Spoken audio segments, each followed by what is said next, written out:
You know what time it is. Time for a Bionicle review. Alice building dreams with blocks, stacking high and fast, creating worlds and schemes. Yeah, he's built to last. Colors burst like fire, every beat's a win. In this Lego land of ours, let the fun begin. Set the stage with bricks, we can build it right. Let our spirits soar, every day and night. Challenge the impossible, take it to new heights. Alex Lego shows your ticket, come join the fight. Thought it'd be fitting to put on the Death Grips Bionicle shirt for this. I know y'all have been looking in the background of my previous videos and wondering, when is he going to do a Bionicle review? When is he going to review any of the guys on his wall? Well, here you go.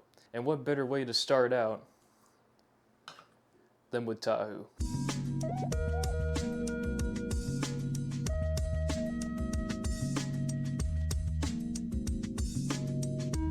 Arguably the face of the Bionicle brand. TAHU is the fire guy.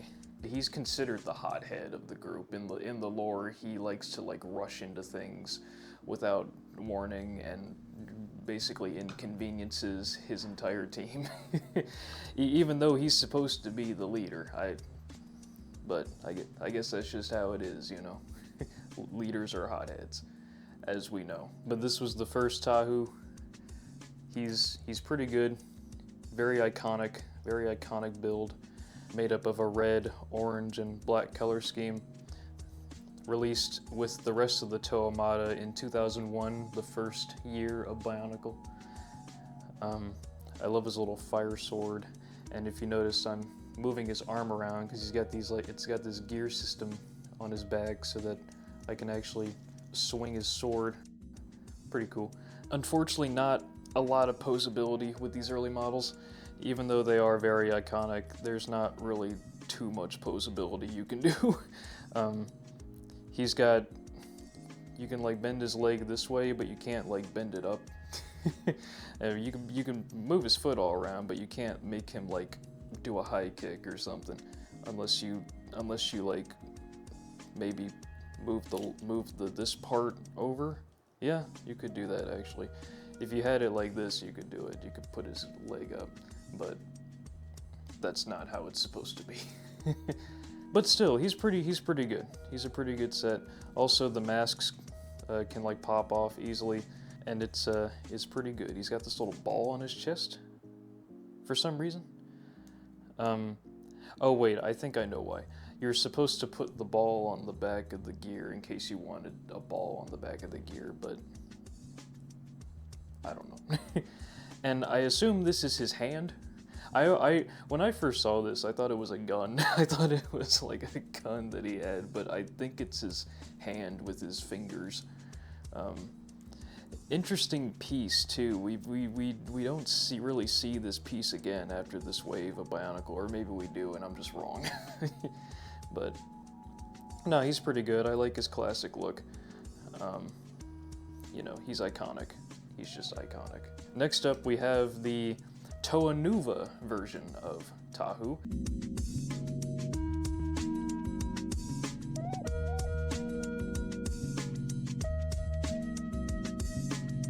This is his second iteration. He's still got the same basic build. He's still got the same body and the same arms, but the leg pieces are different, and his feet are the same too. He's got this new double-bladed fire sword, which actually has a play feature where you can take them off and attach them to his feet using certain pieces. Actually, no.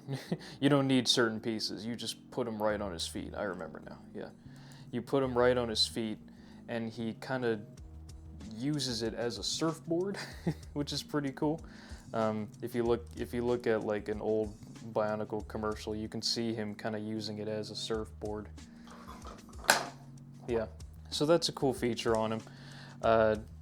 Obviously, he's got some silver armor now.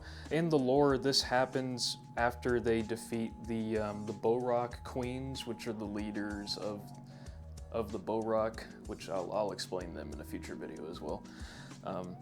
But they defeat them, and then they get dumped in this pool of this like liquid substance called protodermis, and it transforms them into newer versions of themselves and gives them this silver armor, and also changes the look of their masks too, which I like. I like his Nuva mask. I think it's cool. It can also pop off like the original masks do.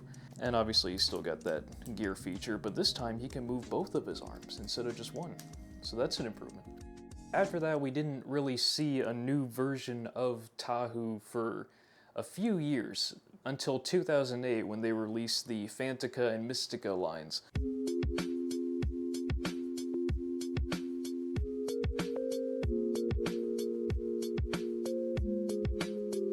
I gotta be honest, I don't really like this TAHU.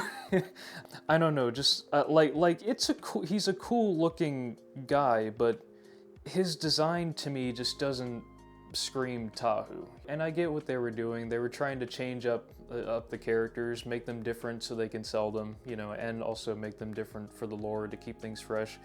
But I really think they probably should have done a little better on TAHU here. Like, I kind of wish he wasn't dark red.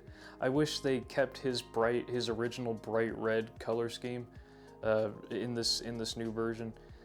And also I don't know, it's just the mask just doesn't look like TAHU to me. I don't know, I get that it's supposed to be different, but like, I don't know, I just don't. He's still a pretty cool guy.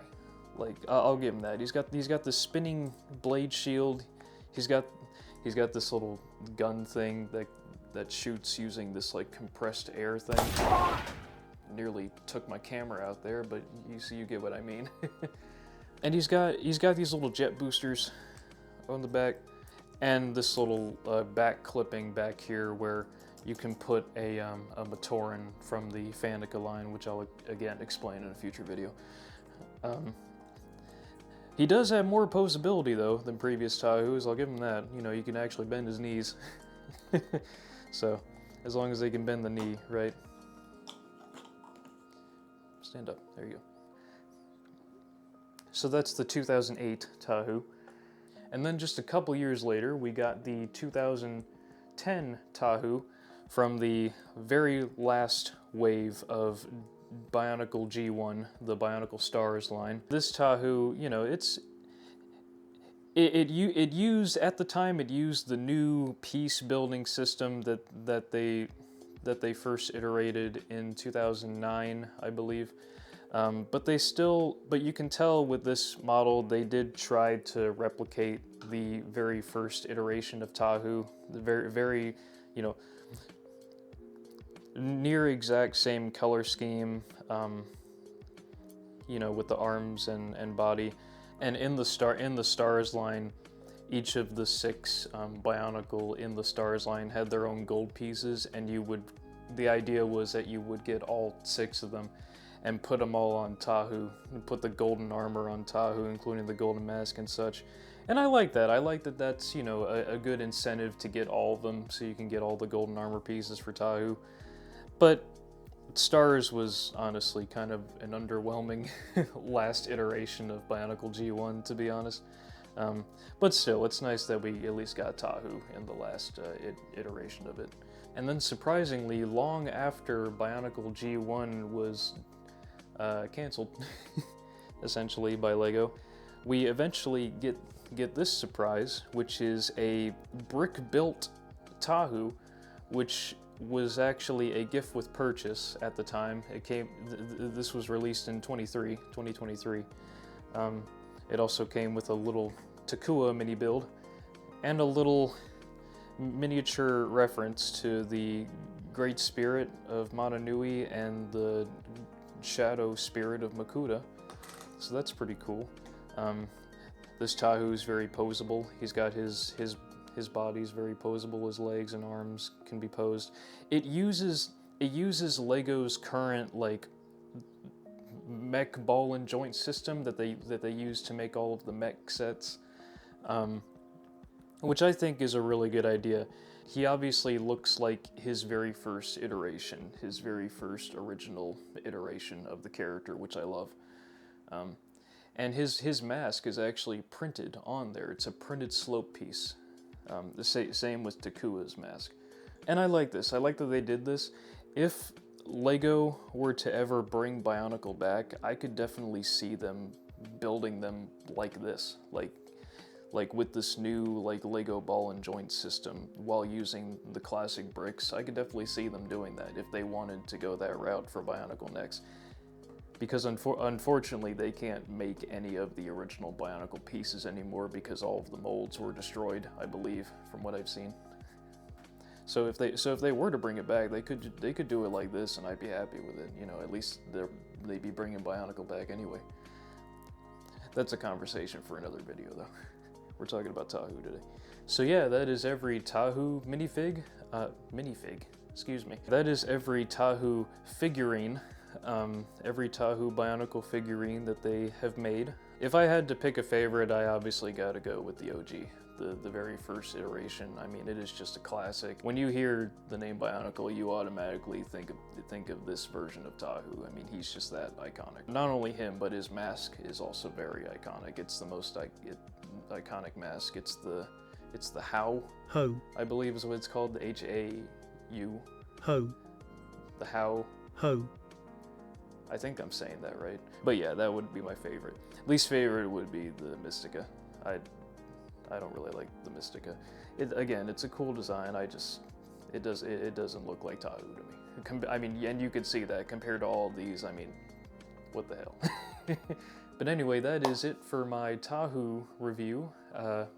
Obviously, I'll have more Bionicle reviews to come. I got plenty up here. I'm actually trying to collect every single Bionicle ever produced by Lego, and I am nearly there. I've got almost everybody up here. So I'm definitely going to be making a lot of content about that. You'll know I'm making a Bionicle video when I wear this shirt. I'll be wearing this shirt for every Bionicle review I do. And that's it for this review. Let me know down in the comments what you think. Which one's your favorite, which one's your least favorite, and hope you all have a good one.